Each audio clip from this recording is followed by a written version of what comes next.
എല്ലാവർക്കും നമസ്കാരം. Food and ക്രാഫ്റ്റിലേക്ക് സ്വാഗതം. ഇന്ന് ഞാൻ വന്നിട്ടുള്ളത് ഒരുപാട് പേര് കുറേ നാളായിട്ട് ചോദിച്ചുകൊണ്ടിരിക്കുന്ന ക്യാരറ്റ് കേക്കിൻ്റെ റെസിപ്പി ആയിട്ടാണ്. വളരെ ഹെൽത്തി ആയിട്ട് നമ്മൾ ഗോതമ്പ് പൊടിയും അതുപോലെ ക്യാരറ്റും ചേർത്തിട്ടാണ് ഈ കേക്ക് ഇവിടെ തയ്യാറാക്കുന്നത്. നല്ല ഹെൽത്തി ആവാൻ വേണ്ടിയിട്ടാണ് മൈദ നമ്മളിവിടെ ഒഴിവാക്കിയത്. പിന്നെ വളരെ സിമ്പിളായിട്ട് ഞാനിവിടെ മിക്സി ഉപയോഗിച്ചിട്ടാണ് മിക്സ് ചെയ്തെടുക്കുന്നത്. അപ്പോൾ ബീറ്റർ ഇല്ലാത്തവർക്കും ഇത് ചെയ്യാം. പിന്നെ ഓവനിലല്ല ബേക്ക് ചെയ്യുന്നത്. ഞാനിവിടെ ചൂട് കട്ടിയുള്ള ഒരു ചീനച്ചട്ടിയാണ് യൂസ് ചെയ്യുന്നത്. നിങ്ങളുടെ കയ്യിൽ കുക്കറാണുള്ളതെങ്കിൽ കുക്കർ യൂസ് ചെയ്യാം.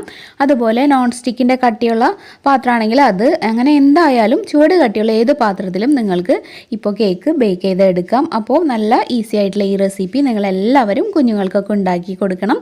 അവർ സ്കൂൾ വിട്ട് വരുമ്പോൾ ഈ ഹെൽത്തി ആയിട്ടുള്ള കേക്ക് അവർക്ക് ഉണ്ടാക്കി കൊടുക്കുക. പിന്നെ റെസിപ്പിയിലേക്ക് പോകുന്നതിന് മുമ്പ് പുതുതായിട്ട് ആരെങ്കിലും നമ്മുടെ ചാനൽ കാണുകയാണെങ്കിൽ ഒന്ന് സബ്സ്ക്രൈബ് ചെയ്തിട്ട് സപ്പോർട്ട് ചെയ്യണം കേട്ടോ. അപ്പോൾ നമുക്ക് വീഡിയോയിൽ എന്താണെന്ന് നോക്കിയിട്ട് വരാം. നമുക്കപ്പോൾ കേക്ക് ഉണ്ടാക്കാൻ തുടങ്ങാം. ആദ്യമായിട്ട് ഒരു പാത്രത്തിൻ്റെ മുകളിലോട്ട് ഒരു അരിപ്പ വെച്ച് കൊടുക്കുക. എന്നിട്ട് ഞാനിപ്പോൾ 1 കപ്പ് ഗോതമ്പ് പൊടിയാണ് എടുക്കുന്നത്. ഞാനിപ്പോൾ ആശീർവാദിൻ്റെ ഗോതമ്പ് പൊടിയാണ് എടുക്കുന്നത്. നിങ്ങൾക്ക് നിങ്ങൾ യൂസ് ചെയ്യാറെന്ന് വെച്ചാൽ ആ ഗോതമ്പ് പൊടി എടുക്കാം.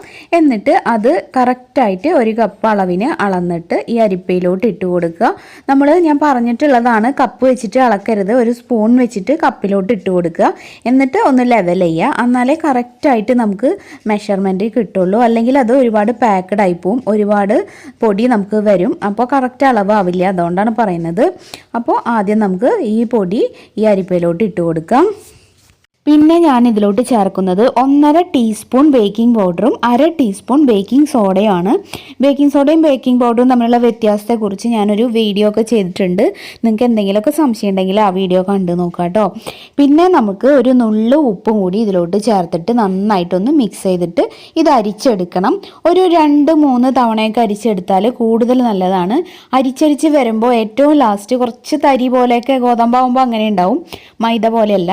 അപ്പോൾ അങ്ങനെ തരി വന്നാൽ ആ തരി അങ്ങ് കളഞ്ഞേക്കൂ. നല്ല നീറ്റായിട്ട് നല്ല സ്മൂത്തായിട്ട് പൗഡറായിട്ട് നമുക്കിത് അരിച്ചെടുക്കണം.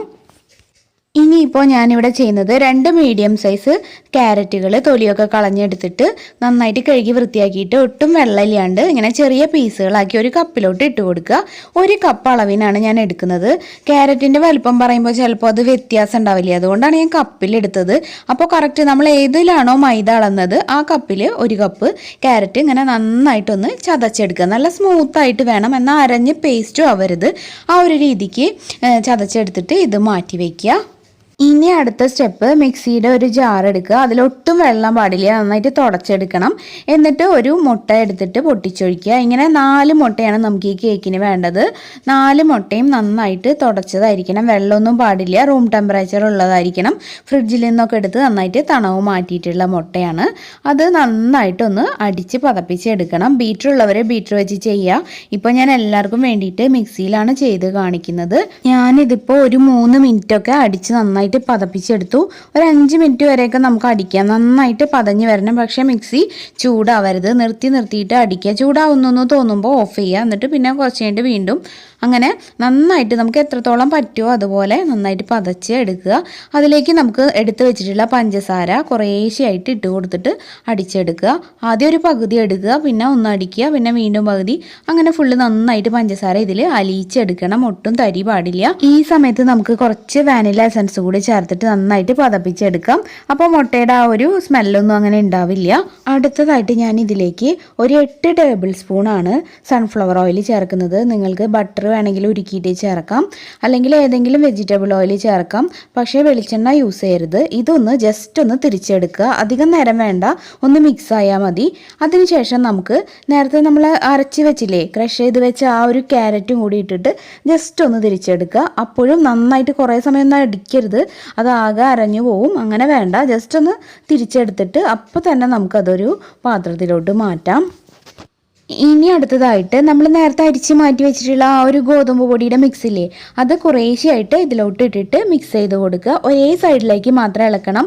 അങ്ങോട്ടും ഇങ്ങോട്ടും ഇളക്കി കഴിഞ്ഞാൽ അപ്പോൾ ആകെ കേക്ക് ഹാർഡാവും.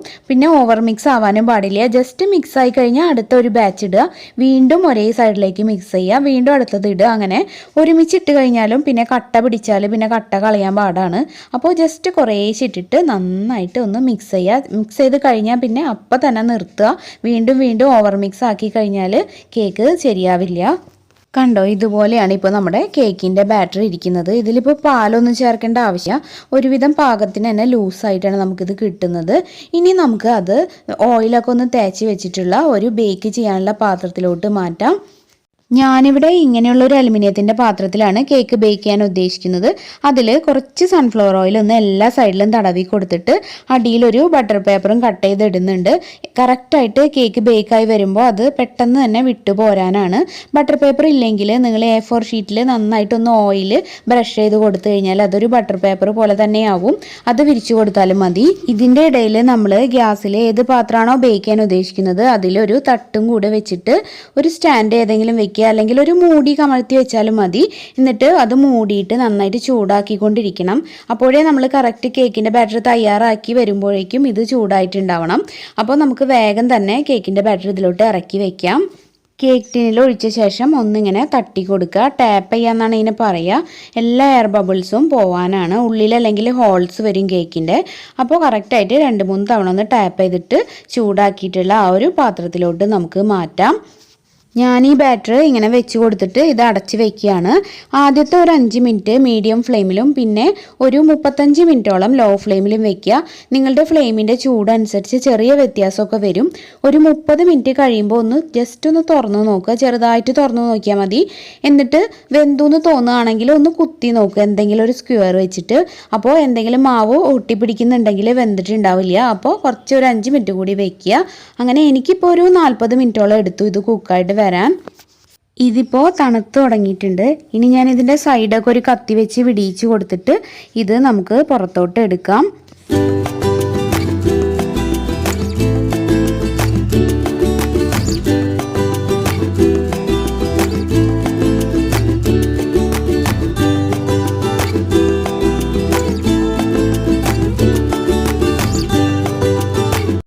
നിങ്ങൾക്ക് കണ്ടാൽ തന്നെ മനസ്സിലാവും നല്ല സോഫ്റ്റായിട്ട് നന്നായിട്ട് പൊന്തി നല്ല കേക്കായിട്ട് നമുക്ക് കിട്ടിയിട്ടുണ്ട്. വളരെ ഹെൽത്തിയുമാണ്. ഗോതമ്പ് പൊടിയും ക്യാരറ്റും മുട്ടയൊക്കെ അല്ലേ. അപ്പോൾ കുട്ടികൾക്കൊക്കെ നമുക്ക് ഇടയ്ക്കിടയ്ക്ക് ഉണ്ടാക്കി കൊടുക്കാം. മൈദയാകുമ്പോൾ നമുക്ക് എപ്പോഴും ഉണ്ടാക്കി കൊടുക്കാനൊക്കെ ഒരു പേടിയായിരിക്കും, നല്ലതല്ലല്ലോ. അപ്പോൾ ഇതെല്ലാവരും എന്തായാലും ട്രൈ ചെയ്ത് നോക്കണം. എല്ലാ ടിപ്സും ഞാനിതിൽ പറഞ്ഞിട്ടുണ്ട്. നമ്മൾ കേക്ക് ഉണ്ടാക്കുമ്പോൾ എല്ലാ ഇൻഗ്രീഡിയൻസും റൂം ടെമ്പറേച്ചറിലായിരിക്കാനായിട്ട് പ്രത്യേകം എല്ലാവരും ശ്രദ്ധിക്കുക. നന്നായിട്ട് തന്നെ നിങ്ങൾക്ക് ഈ കേക്ക് ഉണ്ടാക്കിയെടുക്കാനായിട്ട് പറ്റും. എന്നിട്ട് നിങ്ങളുടെ അഭിപ്രായങ്ങളൊക്കെ എനിക്ക് കമൻറ്റിലൂടെ അറിയിക്കുക. അപ്പോൾ ഇന്നത്തെ ഈ വീഡിയോ ഇത്രയ്ക്കേ ഉള്ളൂ. വീഡിയോ ഇഷ്ടമായിട്ടുണ്ടെങ്കിൽ എല്ലാവരും ഒന്ന് ലൈക്ക് ചെയ്യണം. പിന്നെ നിങ്ങളുടെ ഫ്രണ്ട്സിനും റിലേറ്റീവ്സിനൊക്കെ എന്തായാലും ഇത് ഷെയർ ചെയ്ത് കൊടുക്കണം. പിന്നെ പുതുതായിട്ട് നമ്മുടെ ചാനൽ ആരെങ്കിലും കാണുന്നുണ്ടെങ്കിൽ ഒന്ന് സബ്സ്ക്രൈബ് ചെയ്തിട്ട് നമ്മുടെ ഫാമിലിയിൽ ജോയിൻ ചെയ്യുക. സബ്സ്ക്രൈബ് ചെയ്യുമ്പോൾ ബെല്ലൈക്കൺ ക്ലിക്ക് ചെയ്യാനും അതിന് നേരെ വരുന്ന ഓൾ എന്നുള്ളൊരു ഓപ്ഷൻ എനേബിൾ ആക്കാനും മറക്കരുത്. എന്നാലേ കറക്റ്റായിട്ട് നോട്ടിഫിക്കേഷൻസ് ഒക്കെ കിട്ടുള്ളൂ. പിന്നെ നമ്മുടെ പുതിയ ചാനലായിട്ടുള്ള പ്രാർത്ഥനാസ് വേൾഡും ഒന്ന് സബ്സ്ക്രൈബ് ചെയ്തിട്ട് സപ്പോർട്ട് ചെയ്യുക. ഇനി നാളെ മറ്റൊരു നല്ല വീഡിയോ ആയിട്ട് വീണ്ടും വരാം. എല്ലാവർക്കും നന്ദി.